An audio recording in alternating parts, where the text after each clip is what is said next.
Good morning friend, আপনারা কেমন আছেন? আশা করি ভালো আছেন। Welcome to my channel Smritikana kitchen blog. যদি ভালো লাগে অবশ্যই আপনারা লাইক করবেন। দুটো চাইলাম আমি এখন না চাটনি বানাবো। সব কেটে রেখেছি। প্রথমে আমি দিয়ে দিচ্ছি 5 ফোড়ন, লঙ্কা দিয়ে দিই। প্রথমে লঙ্কা দিয়ে দিচ্ছি, দিলাম 5 ফোড়ন, তেজপাতা, আম দিয়ে দিচ্ছি,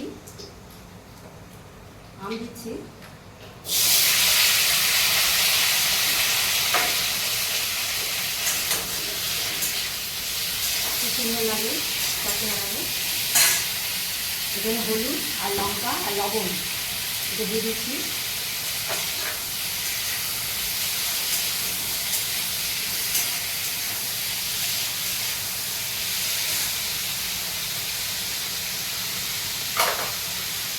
লবণ দিয়েছি, দিয়ে হয়ে যায়।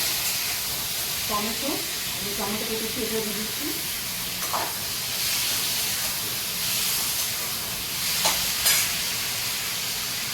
আর এখানে কিশমিশ দিয়েছি আমি, এখানে কিশমিশ দিচ্ছি আমি।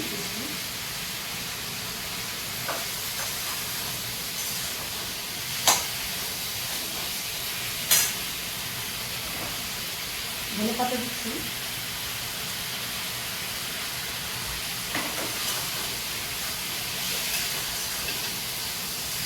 খুব সুন্দর লাগে চাটনিটা।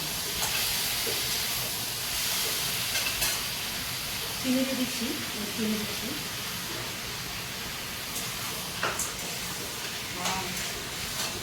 সামনে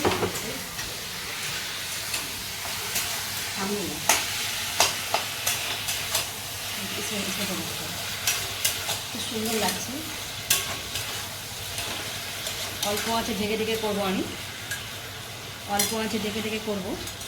তারপরে একটু সামান্য জল দেবো, জলটা দিয়ে দেবো, ব্যাস চাটনি হয়ে গেল। কিশমিশ আছে, কাজু দিলে হয়, কাজু ছিল না আমার। প্রচণ্ড গরম, আমার তো কিছু ভালোই লাগছে না। চাটনি হয়ে গেছে। চাটনি পরোটার সঙ্গে খেতে পারবো, চাটনি দিয়ে ভাতের সঙ্গে খাবো। একটু স্টকে রেখে দেবো আমি চাটনিটা, ফ্রিজে রেখে দেবো, বানিয়ে 2-3 দিন খাবো এই চাটনিটা।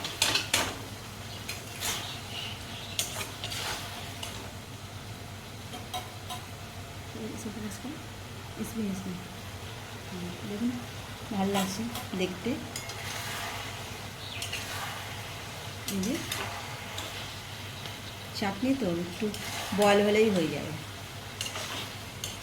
টমেটো বয়েল হলে আর আমটা একটু সামান্য জল দিয়ে দেবো, হয়ে যাবে চাটনি। চাটনিটা ফ্রিজে রেখে দেবো, 2-3 দিন খেতে পারবো। কিশমিশটা কি সুন্দর হয়ে গেল আমের চাটনি। গাছের আম, দুটো বাচ্চা পারছিল, আমি বললাম, আমি চাইলাম ওদেরকে, আর ওইটা দিয়ে আর চাটনি বানালাম আমি। এখনো হয়নি, প্রচণ্ড গরম, হয়ে যাবে এটা।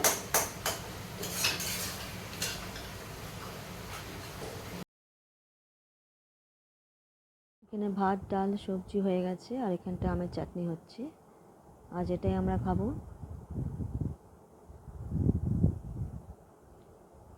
দেখুন কত সুন্দর লাগছে চাটনিটা।